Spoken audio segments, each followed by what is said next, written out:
अच्छा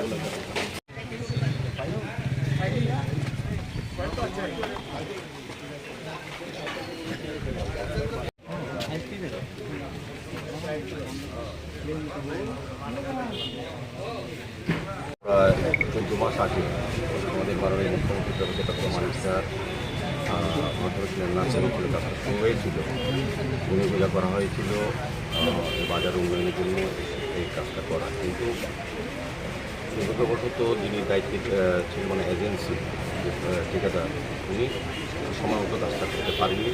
ওনার কাজের গুণগত মান ঠিক ছিল না। এই ব্যবসায়ীরা এবং আমাদের কর্পোরেটররা অভিযোগ করেছেন বিভিন্ন সময়, আমাদের ইঞ্জিনিয়াররা এটা দেখেছেন।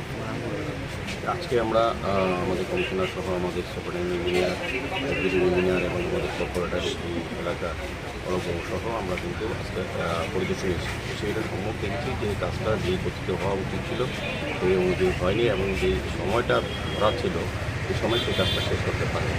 কাজে বাজারে একটা অংশ ভেঙে আমরা ব্যবসায়ীদের সময় নিয়েছিলাম, তারাও সহযোগিতা করেছিলেন, কিন্তু সময় মতো কাজটা করা হচ্ছে না। এর মানে আজকে আমরা সিদ্ধান্ত নিয়েছি, আমাদের কমিশনার সাহেবও বলে দিয়েছেন আমাদের এই যে এজেন্সিকে দেওয়া আছে সেটাকে ক্যান্সেল করার জন্য নতুন করে টেন্ডার থেকে আরও কিছু করা দেওয়া যাতে কাজটা দ্রুত করা যায়, এই উদ্দেশ্যে আজকে আসছে। আর এই নতুন টেন্ডার করার পর প্রসেসিংয়ের পর আর কতদিন লাগতে পারে মানে মোটামুটি একটা যতটা সময় লাগে 3-4 মাস তো লাগবেই আমার ধারণা।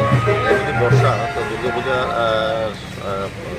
আগটা আমরা কাজটা ধরার চেষ্টা করবো যাতে শেষ করা যায়, কারণ আমাদের একটা অভিজ্ঞতা হয়েছে ভালো এজেন্সি না পেলে দেওয়া হয়। যাই হোক, এই কাজটা আমরা সিদ্ধান্ত নিয়েছি আজকে কাজটি ক্যান্সেল করা হবে, কারণ এটা গুণগত মান ভালো ছিল না, সময় নিজের সময়ে করতে পারিনি সেই জন্য। Thank you.